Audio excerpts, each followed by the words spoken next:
Good morning student. आज new video के साथ सॉइल चैप्टर की next part soil pollution topic आज की हम लोग स्टडी करने जा रहे हैं सॉइल पोल्यूशन की को। तो सॉइल पोल्यूशन सबसे पहले आप इस बात के इसके डिफिनेशन से समझने की कोशिश करें। सॉइल पोल्यूशन एक्चुअली है क्या? कहते हैं unwanted and undesirables materials contained in the soil, that is known as soil pollution. That unwanted and undesirable material is harmful for the human beings and the other animals also. So the soil, the get the polluted. Next हम लोगों ने इसके definitions को समझने की प्रयास किया। मैं पुनः एक बार इसके डिफिनेशंस को बता रहा हूँ। Unwanted and undesirables materials versus the spreads and contained in the soil which are the harmful for the crops and the human beings and other animals, that the process is known as the soil pollution. बच्चे, आप इस soil pollutions की आप videos के माध्यम से देख रहे हैं कि यहाँ जो ह्यूमन बींग्स हैं वह कोई ना कोई harmful materials, germicide, fungicides, insecticides, pesticides, these are the chemicals which are the spreads on the crops, and the some part of that materials are dissolved in the soils, and by which the plants get that harmful material, which are stored in a different part of the plants, and that part is attempted by the human beings and the other animals, which are deposited in them and which are harmful for the such type of the animals. So we can be say that such harmful and undesirable materials cannot be dumped in the soil. बच्चे, आप इसकी explanations को देखें. The soil get be polluted in the following ways. First is by the dumping of the industrial waste. अभी मैंने बताया industry से निकलने वाले कचरे, म्युनिसिपल वेस्ट और municipal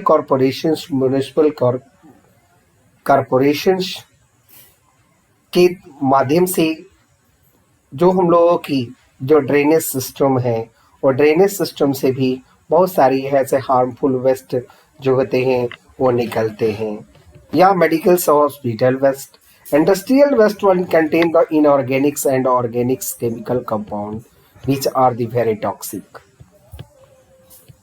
When they are the dumping in the soil get be polluted.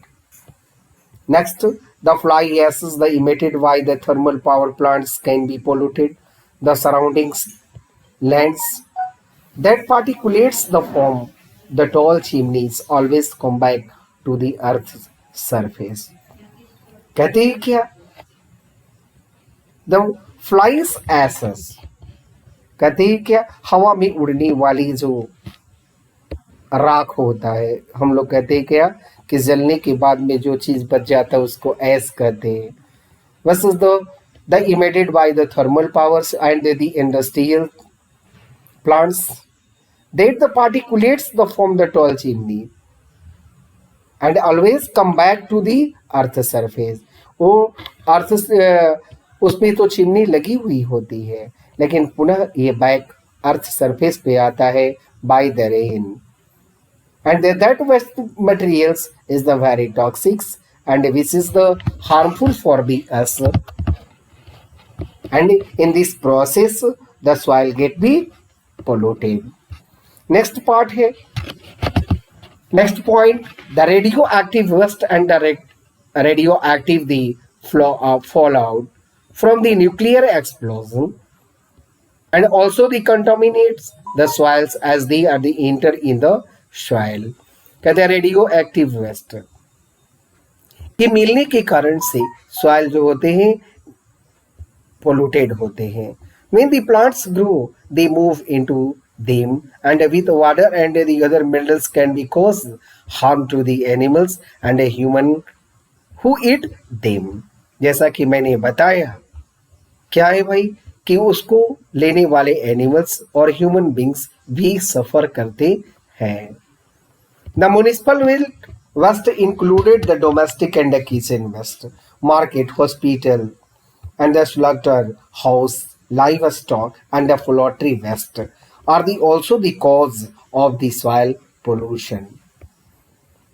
Next, the point, the non-biodegradable waste, which are the not the degradables, not decompose, like the polythene and plastic, persist the soil for a long period.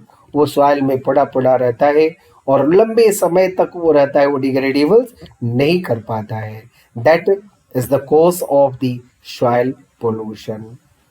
बच्चे आप इसे समझने की प्रयास करेंगे कि dumping of the domestic waste and the hospital organics waste contaminate our environments with a varieties of the pathogen that is cause the serious disease to animals, plant and human.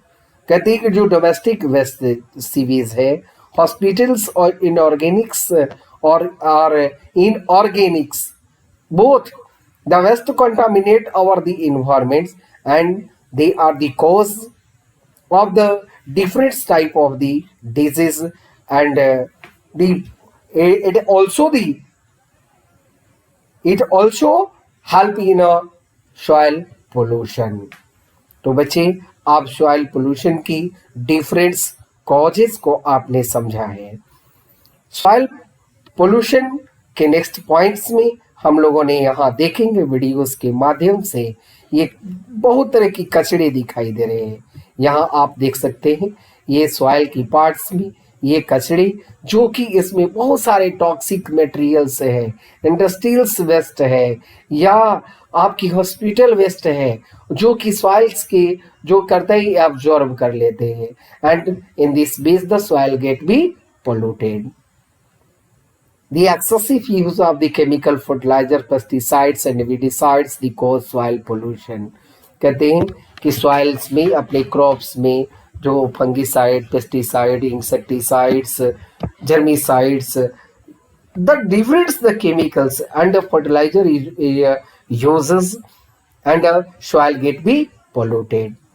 Inorganic nutrients like the phosphates and nitrate are the washed out to the aquatic ecosystem and they can be cause the eutrophication. यहाँ question एक बात आपकी पूछा जाएगा या question किया जाता है कि what is eutrophication, what are there the cause. तो आप बताएंगे कि there cause is inorganic nutrients like the phosphate and nitrate are wash out to the aquatic ecosystem. जो वाटर बॉडीज में जब ये इनकी मात्रा इनऑर्गेनिक सब्सटेंसेस की जब बढ़ जाती है तो ये हमारे इन्वायरमेंट्स में, वाटर बॉडीज में और ecosystem can be the cause of the eutrophication. वहाँ जमा होते चले जाते हैं inorganic substances. The chemicals in the soils can be change the soils chemistry.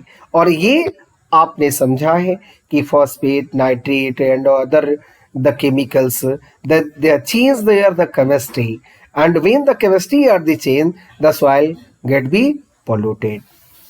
The minings completely remove of the tops and it contaminates the areas with the toxic metal and the chemicals.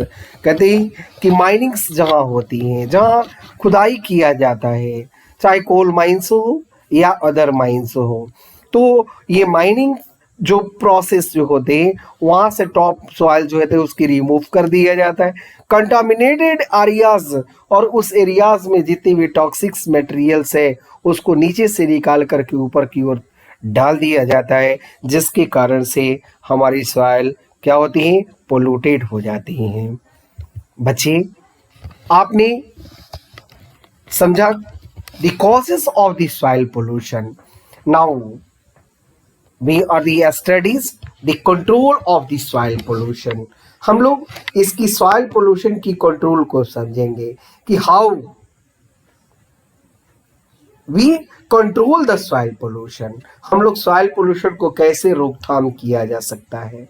This can be done by the safe land use and the plant urbanisations, the control developments of activity. कहते हैं कि आज शहरीकरण हो रही है, तो उसके लिए प्लान वेन भी होना चाहिए। Okay, and the control developments activities and the safe disposals of management of the solid waste industrials and humans inhabitation। कहते हैं कि आज इसके लिए एक हमारी मैनेजमेंट टीम बननी चाहिए, जो कि वो जिसके द्वारा हमारी वो बताएं कि वो हमारी वेस्ट मटेरियल को किस एरियाज में कहाँ पर सही ढंग से इसको डंप किया जाए और उसको फेंका जाए, ताकि जो एनिमल से है या ह्यूमन से है उससे वो काफ़ी दूरी पर रहे। जहाँ पर वेस्ट सॉइल है, जहाँ खेती नहीं होती है और लॉगिंग होता है पार्ट, तो उस पार्ट में वो वेस्ट मटेरियल को डंप किया जाए। तो इस तरह से मैनेजमेंट, हमारी एक मैनेजमेंट टीम होनी चाहिए जो कि इसको प्लान वे में हमारी वेस्ट मटेरियल्स को, इंडस्ट्रियल्स हो या हॉस्पिटल वेस्ट हो या किचन वेस्ट हो या किसी भी तरह की यदि वेस्ट है, उसकी मैनेजमेंट के द्वारा उसकी चेकआउट किया जा सकता है। बच्चे, the controls of the soil pollutions की द फर्स्ट पॉइंट्स में collections and categorisations of the waste. हम लोग यहाँ क्लास, इसकी पहले की क्लास में भी हम लोगों ने पढ़ा था क्या भाई कि वेस्ट मटेरियल को हम लोगों ने दो तरह की डस्टबिन्स की आपको सप्लाई किया गया, ग्रीन और एक जो होता है रेड कलर का, जिसमें कि एक होता है क्या भाई, तो ड्राई और डिकम्पोजेबल, जो कि डिकम्पोज कर जाए वैसे वेस्ट प्रोडक्ट को डाली जाती है, और एक सेकंड है जो डिकम्पोज नहीं किया जाता है। तो इस तरह से मैनेजमेंट के द्वारा क्या है कि हम लोग वेस्ट मटेरियल को क्या किया जा सकता है, सेपरेशंस किया जा सकता है, उसको कैटेगराइजेशंस किया जा सकता है। नेक्स्ट जो है recycling of the polythenes, metals etcetera, और जो वेस्ट प्रोडक्ट के तौर पे जो रिसाइकलिंग करके हम लोग उसकी रीयूज किया जा सकता है। हम लोगों ने 4 और 3 R's के विषय में पढ़े हैं, रीयूज करना, रिसाइकिल करना, रिड्यूस करना, ठीक है। तो आर ये है 3 R's जो हम लोगों ने पढ़ा, रिड्यूस करना, कम करना, रीयूज करना, फिर से उसको इस्तेमाल करना, रिमूव करना, हटा देना। इस तरह से आर का यूज अलग अलग तरह से हम लोगों ने जानकारी प्राप्त किए हैं, और इसके पहले भी हम लोगों ने बताया है और समझा है आपने। The safe disposal with the minimum environmental hazard, safe disposal जो है अच्छी तरह से जो डिस्पोज किया जाए, उससे हम अपनी एनवायरमेंटल पोल्यूशन को कम कर सकते हैं, सॉइल की पोल्यूशन को खत्म किया जा सकता है। Sewage sludge and industrial solid waste can be used as a landfill, और उस जगह पर जो इंडस्ट्रियल वेस्ट है, सॉलिड वेस्ट है, उसको जहां वाटर लॉगिंग जहां होते हैं उस प्लेस पर उसको क्या किया जाए, रख दिया जाए, डाल दिया जाए, ताकि हमारी उससे बाहर की तरफ वो फैले नहीं और हमारी सॉइल पोल्यूशन होने से बच जाए। The toxic chemicals and the waste contaminating metal can be reused as a welding materials for the road constructions। हमने अभी आपको बताया भी है।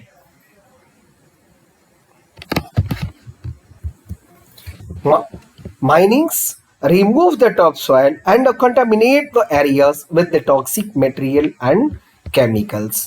कहती है माइनिंग्स जो है, हमने इसकी पार्ट्स में कंट्रोल्स की हम लोगों ने बात कर रहे थे, तो कंट्रोल्स में हम लोगों ने नेक्स्ट पॉइंट्स को समझने की कोशिश करेंगे कि fly ash can be the control to break and the use to constructions of the building. कहते हैं कि जो राख निकलती है, जो इंडस्ट्री से जो निकलने वाले ऐश है, उसको हम लोगों ने दूसरी यूज किया जा सकता है।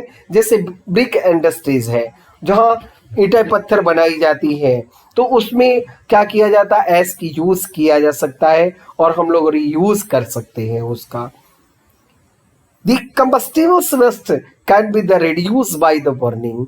और जो कंबस्टिबल है, कंबस्टिबल सब्सटेंसेज है, जो वेस्ट मटेरियल के तौर पे है, can be the reduce by burning, और उसको खत्म किया जा सकता है, जला करके खत्म किया जा सकता है। बच्चे, हम लोग control of the soil pollution की नेक्स्ट पार्ट को हम लोगों ने समझ रहे हैं कि sewage sludge and the other organics waste can be the transfer to the organics manure and use as a fertiliser. जितने भी इस तरह के सीवेज स्लस है, ऑर्गेनिक्स वेस्ट है, इसको हम लोगों ने ट्रांसफर कर सकते हैं और ऑर्गेनिक्स मैन्योर और फर्टिलाइजर्स बना सकते हैं, जिसका यूटिलाइजेशन हम लोगों ने जिस सॉइल को जरूरत है उसी में डाल करके इसकी हम लोग पोल्यूशन को खत्म किया जा सकता है। तो बच्चे, आप सभी ने आज की वीडियोस के माध्यम से causes of the soil pollution and it's the control को आपने पढ़ा है।